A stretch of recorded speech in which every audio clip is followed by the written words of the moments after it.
The Lord be with you. And with your spirit. A reading from the Holy Gospel according to John. Glory to you, O Lord. His disciples said to Jesus, "Now you are speaking plainly and not using metaphors. Now we see that you know everything and do not have to wait for questions to be put into words. Because of this, we believe that you came from God."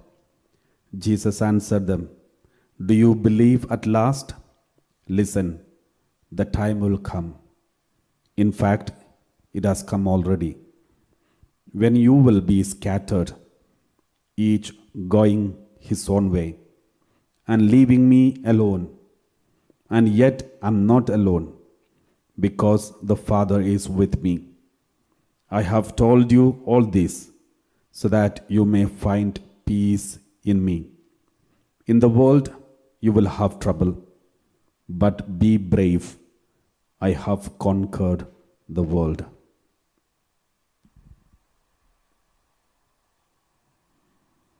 The Gospel of the Lord. Praise to you, O Lord Jesus Christ.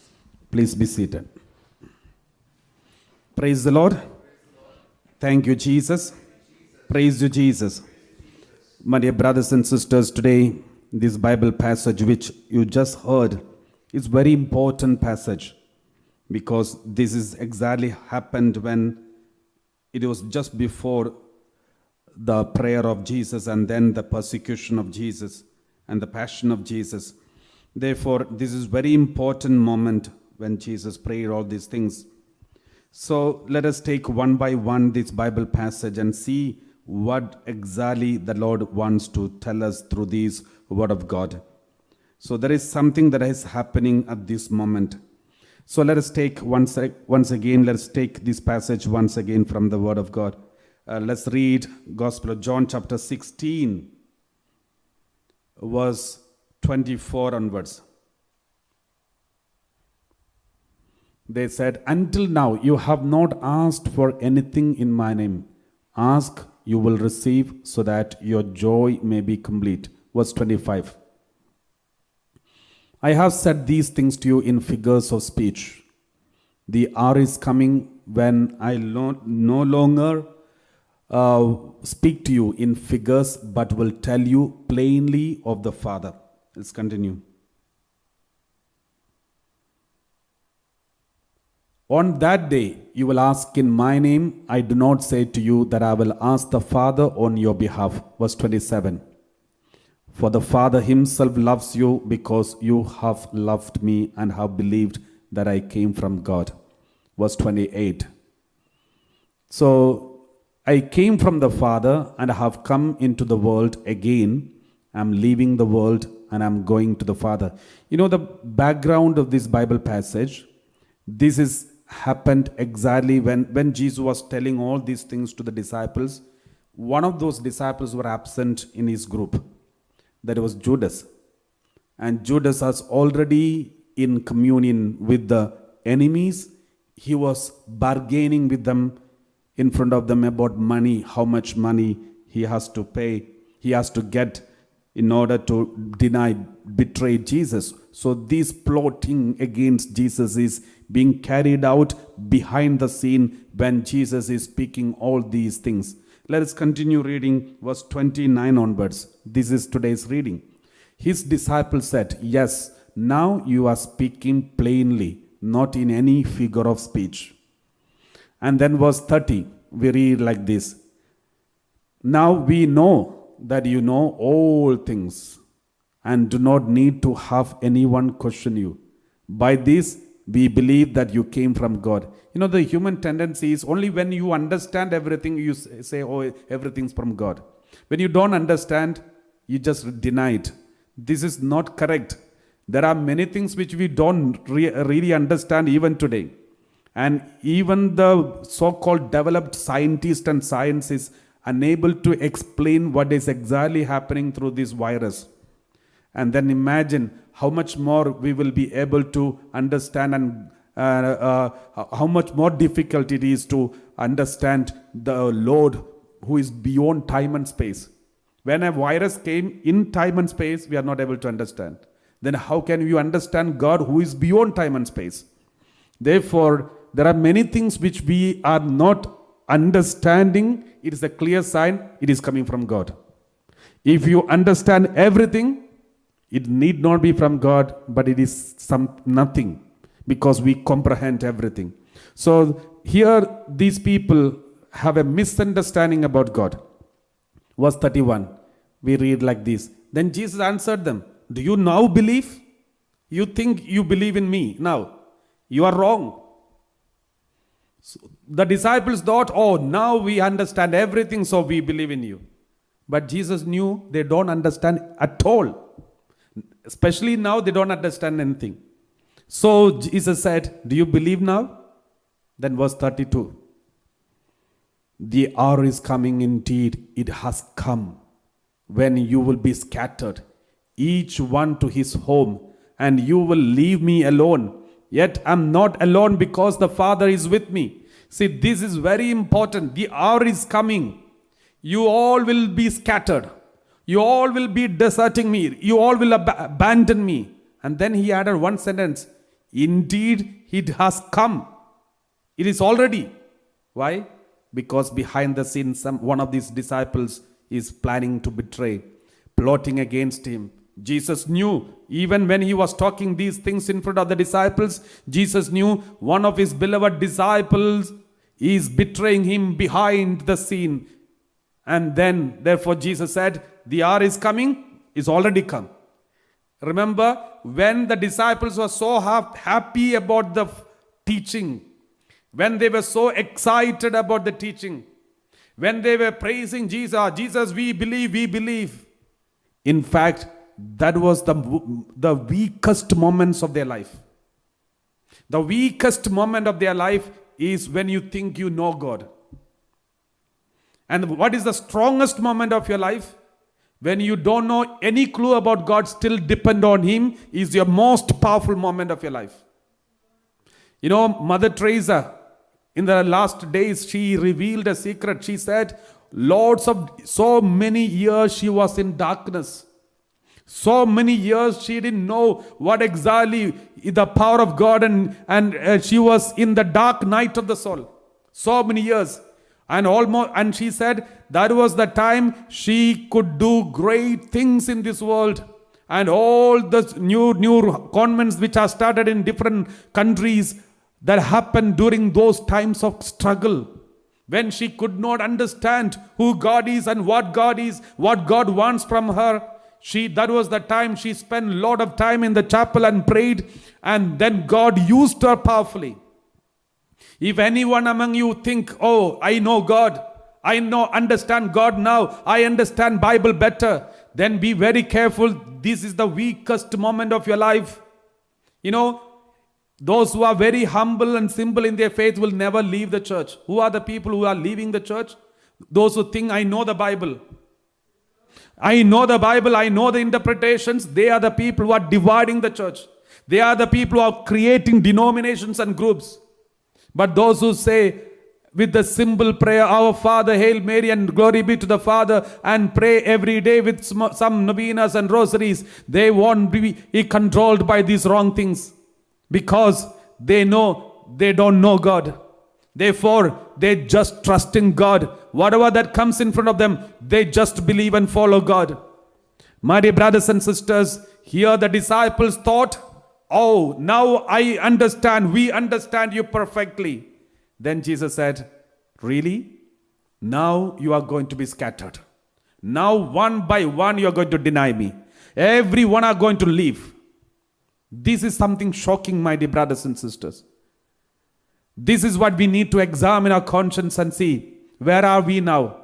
Sometimes when we pray something, when we are going to regular holy masses, every day praying, attending live streaming, listening to all the preaching, and we gather so many messages, so many informations about the Bible, suddenly we feel, oh, now I know who God is. Now I know who Trinity is. I know where the Father is sitting. So all these details, the moment you think like this, that means you are slowly making yourself equal to God. And it is dangerous, because slowly we are losing our humility. The pride is coming and taking control of us. and this is the weakest point of your life, the devil will affect you, impact you, and influence you right this moment. And that is why Jesus said, do you believe now? Now, therefore, I'm telling you, you will be scattered. Do you now believe? The hour is coming. Indeed, it has come when you will be scattered, each one to his home. Everyone will go home. What does it mean? No more church. Their business. No more church, no more spirituality, no more anything connected to God, but their business, personal interest, personal business, personal establishment. They want to build up their own kingdoms, not the kingdom of God. You all will go to your own homes and you will leave me alone. You will leave me alone, Jesus said. Yet, even if you leave me, remember this, I'm not alone because my Father is with me. So it is a very comforting word of God. Jesus said, I don't care whether you leave me or not. I don't lose anything if you leave me. Because my Father is with me, that is more than sufficient for me. My dear brothers and sisters, it is not Jesus' need that we should be with him. It is our need that we should be with Jesus. So we are not inevitable. Jesus is needed for us. And then verse 33, we read like this. I have said this to you. I'm telling you beforehand, so that in me you may have peace. Now it's very interesting. In me you may have peace. When there is no peace. You know, Jesus, the situation and circumstances where Jesus is explaining this, behind one of the disciples are plotting against him. And Jesus knew the next moment all of them are going to deny him and leave him. And the next moment persecution, passion, death and all these things are going to follow soon. And then Jesus said, you may have peace in me. In me you will have peace. This is something very important, my dear brothers and sisters. To have peace in the midst of tribulation. To have peace in the midst of tribulation is Christianity. What does it mean? You will not get peace from outside. Peace is something that has to be there inside. Just because you have some very beautiful music outside and then all silence and maybe a scenery, maybe a beautiful place. You went for a lonely place under the trees. There are some birds and all the beautiful atmosphere, and you are sitting there comfortably with the Bible and pen and paper and to write down all the meditation point, and you are sitting and in a comfortable position, and there is a background music silently, slowly played, and you want to have a peace, but inside, if there is a lot of disturbance, you will never enjoy that. You will be so disturbed. So the peace you are supposed to get not from outside. Many a time people think if you have all these artificial places around, you will have peace. If you have all these artificial places, that is why people go for, lowly places for peace. In the olden times, the saints or the so-called saints and the monks who used to go to the wilderness or maybe in the deserts, and then they wanted to have peace. My dear brothers and sisters, Jesus wants to tell us, don't escape from this world. You have to experience peace even in the marketplace. Even in the marketplace, you should experience peace. How is it possible? Only if you have peace inside, not outside. In order to have peace inside, then we have to have reconciliations inside. Reconcile with our father, mother, others, reconcile with God, reconcile with others, reconcile with this nature, reconcile with ourselves. If there is hatred, anger, revenge, all kinds of wrong things and lustful tendencies, no peace. No peace at all. And now Jesus says, if I am there in you, you will have peace. Now everyone has lost their peace because COVID-19, calamities, cyclone, and many other problems, the bombs and all the fight. We have lost our peace. But Jesus says, if I am there in your heart, you will have peace. If you're happy inside, you don't need happiness from outside. Why? When you are angry, some people say, I'm addicted to alcohol. Father, why? When my wife gets angry, I go and drink to have peace. When there is a disturbance in the home, I go and smoke to have peace. My dear brothers and sisters, if you don't have peace inside, nothing from outside can give you peace. If you are happy inside, if you have peace inside, then you will have peace. You don't need anything from outside to give you peace, but you will give peace. If you don't have peace inside, you will make everyone into pieces. So this is what happens in many places. When there is no peace in them, they will give lack of peace for others. When there is no happiness inside, they will make everyone's life miserable. If your husband or wife or child or parents, if they are not happy inside, they will give you a big headache. They will always torture you, torment you, always speaking nonsense and with non-stop. And this is because there is no peace inside. And the Lord says, I have said this to you so that in me you may have peace. In the world, you face persecution. There is something very important. Jesus said, in the world, you will face persecution. From all the corners, you will have persecution. In the world, you will have persecution. And Jesus offered peace. He promised persecution too. Peace is offered. Persecution, tribulations are promised. Many people think, okay, when I get a very good husband, very good wife, and I want to rest in peace. My dear brothers and sisters, you will lose all your rest. The moment we have a dream always, okay, when I build a house, I will have a happy life. When I'm married, I will have a peaceful life. When I have some children and have my salary increased, I will have a happy life. My dear brothers and sisters, this world is not so happy, because the Bible says, Jesus said, in the world you will face persecution. Yes, peace is offered, but persecution is also promised. Therefore, don't search for happiness outside. You will never be happy. But Jesus said, if I am there inside of you, you will have peace even in the midst of this crisis. Now, why God is not removing the persecutions? When we accept Jesus as the Lord and Savior, why can't He remove the persecutions? Why is He keeping all these persecutions around us? We read like this. Deuteronomy chapter 7, verse 21 and 22 and 23. Let us read this word of God. This is something very interesting in this modern world, especially this time, because in Israel and Palestine, there is a big problem going on. And Israel and Palestine is fighting almost all the time. And they just take some bit in between, some resting time, and then come back and again start shooting each other. And this is very common for many years, and always in every newspaper, this problem between Israel and Palestine is going on. And Israel is very famous for us because Israel is the most repeated name in the Bible. And Israel is the chosen people of God. The Jewish people are the chosen people of God. Jesus himself was a Jew, and therefore, and they are considered as a chosen people of God.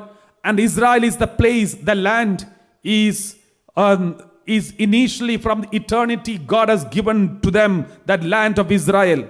And now there is a dispute going on about the owners of the land. That is something that is not our taste, not our cup of tea. But still, let us see what the Bible says about this. Why God did not remove all the enemies who are around Israel. This is not the first time Israel is surrounded by so many enemies. It was the same from thousands of years before. Even when God established the country Israel, God also kept some enemies around Israel. There is a reason. Let's read Deuteronomy chapter 7 verse 21. We read like this. Have no dread of them. You don't need to be frightened of the enemies who are around you. God is promising Israel. Just imagine, Israel is a small country. A small country. And thousands of years ago, Israel was chosen. And the Lord told them, I will remain some enemies around you, but you don't need to be afraid of them. Have no dread of them, for the Lord your God, who is present with you, is a great and awesome God. Your God is a great and awesome God. You, even if you are small, you will be able to stand in front of the giants around. Even today, just imagine, Israel is a small country and surrounded by so many giant countries, powerful and developed countries with all the capacities and population and everything. But this small country is able to stand in front of all these countries and able to survive. Because it's a promise which God has already given to them before time. Before in the Old Testament, have no dread of them, for the Lord your God who is present with you. Let us pray so that the presence of God be there always with among the Jews and among Israel. They do not deny their own God themselves, God himself. So God says, who is present with you is a great and awesome God. Then 22. The Lord your God will clear away these nations before you little by little. I will not remove them instantly. Slowly will remove. The Lord says, will clear away these nations before you little by little. You will not be able to make a quick end of them. The Lord said, you will not finish all your enemies quickly. You will not. Just imagine, now 2000 years is over, and this was promised 3000 years ago. This word of God is written 3000 years ago. And for the last 3000 years, they could not get rid of all their enemies.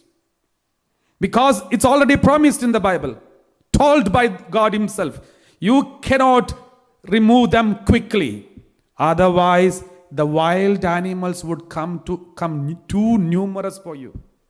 If I remove all the enemies, then there will be problems inside.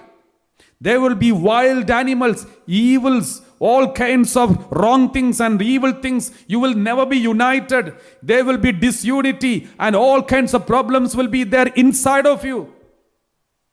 That is why I'm not removing your enemies, the Lord said.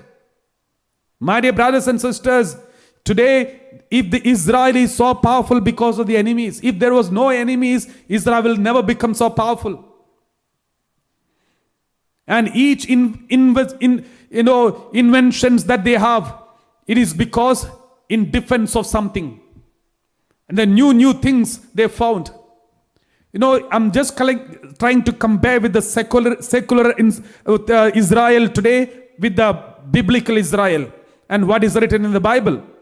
Verse 23, let's read.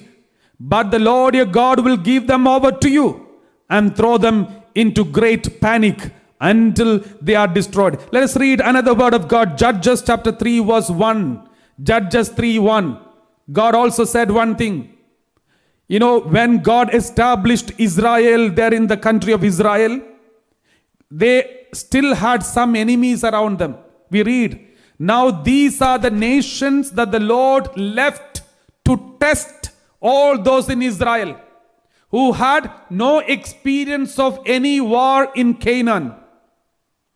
So, in Israel, since they have so many enemies around, they are always updating their war experience. All the children have got a training in the military purpose, military experiences, because they are surrounded by enemies. And Bible says, it is already decided 3000 years ago, God made them like this. God said, now these are the nations that the Lord left. God did not touch them. God did not remove them to test all those who are in Israel, who had no experience of any war in Canaan. Verse 2. Verse 2. It was only that successive generations of Israelites might know war to teach those who had no experience of it before, to train them. Each day they are getting trained, experienced and disciplined, and all that they always spend time and energy, everything in building up themselves because of these enemies which God has left in front of them. Verse 3. The 5 lords of the Philistines and all the Canaanites and the Sidonians and Hivites and lived on the Mount Lebanon and from Mount Baal Hermon. All these are the people who are surrounded by the Israelites. Now, my dear brothers and sisters, what does this speaks to us? What is this message telling us? There is a message this. Don't ever think all your problems will be removed forever. Some problems will be there always with you. If one problem is solved today, another problem will be there tomorrow. Another problem will be tomorrow. Another sickness, another problem, another confusion. Otherwise, if everything is okay, then we will think without God it's okay. God is not needed for us. So why God permits the suffering and struggles in this world? So that the people should not forget God. Now, there are so many people recently, it is mentioned in the social media, and also I've read somewhere in the YouTube and other places I have happened to hear.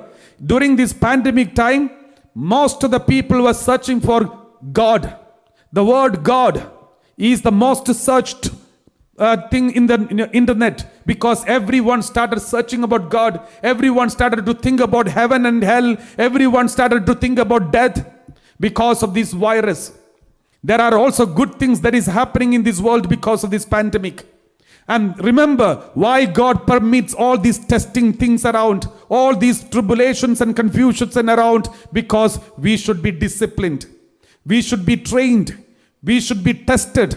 And we should be holy. We should focus on God. We should cry to God. We should depend on God. And that is why God permitted all these troubles around us. Praise the Lord. Thank you, Jesus. Praise you, Jesus. Abba, Father, we thank you. We praise you. We worship you. Let us continue reading Gospel of John chapter 16. The same word. Let us read the word of God. Chapter 16 verse 33. I have said this to you so that in me you may have peace. In the world you face persecution, but take courage. I have conquered the world. This is another very powerful and interesting word. He said, take courage. I have conquered the world. But if you look into the life after that, what happened? Jesus is beaten, bleeding, terribly. His clothes were removed. He was made naked. They kept a nail, a crown of thorns on his head. They made him to carry the cross, and then at the end he cried and he died. And that person is telling us, take courage, I have conquered the world. This is the biggest contradiction in front of the whole world. Because the world thinks when we defeat and destroy others, we become victorious. That is not what the Christianity believes.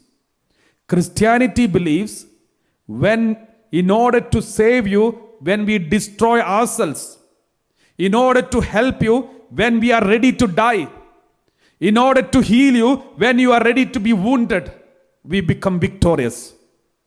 That is Christianity. Praise the Lord.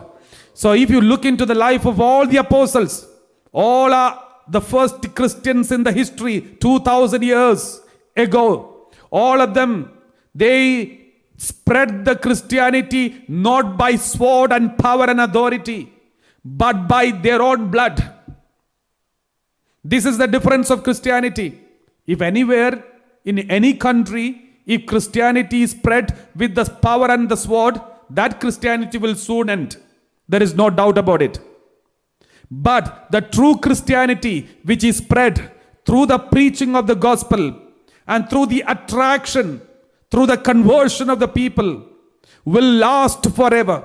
It will flourish, flourish, flourish. Because I have seen in the history, wherever Christianity spread with the sword and power, the Christianity died there. But wherever the Christianity spread through the power of the word of God, through the conversion of the heart, with the repentance and the attraction of their way of life, is flourishing even today. And this is the speciality, because the Lord wants the Christianity to be flourished like this. In other way, a wrong way of flourishing of Christianity will end, because that's not Christianity.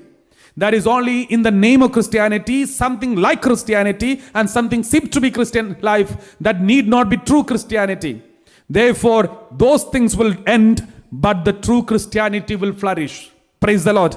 So that is why Jesus said, when you see all these things, crying, dying, shedding blood, and crucified, and the death and burial, don't be scared. I have conquered the world. Therefore, when you see all your friends and family members dying and persecuted, wounded, rejected, and abandoned, and all the struggles are taking place around you, don't be scared. Don't be worried. I have conquered the world. The Lord says, our Master, our Lord has already conquered the world. These are all nothing. In a fraction of seconds and moments, we will be transformed. That is what the so-called death means. Therefore, don't worry. I have conquered the world. And this is what God is promising us on this day. Therefore, my dear brothers and sisters, let us thank the Lord for what God has done for us.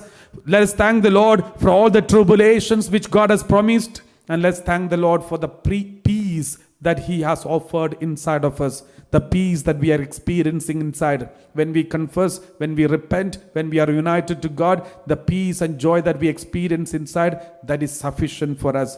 The world cannot give you peace because they have lost peace. Let's pray in a special way for all the people who are experiencing lack of peace in their heart.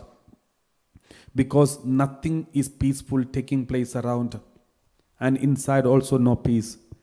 Let's pray so that they may accept Jesus as the Lord and Savior, and let them feel that they are forgiven by Jesus. Let them feel that through the death of Jesus you are healed and your sins are forgiven unconditionally. You don't need to worry about your past sins. You are completely, sincerely, unconditionally forgiven and have peace in your heart. You are child of God. With this faith, let us thank the Lord and sing together the offertory hymn.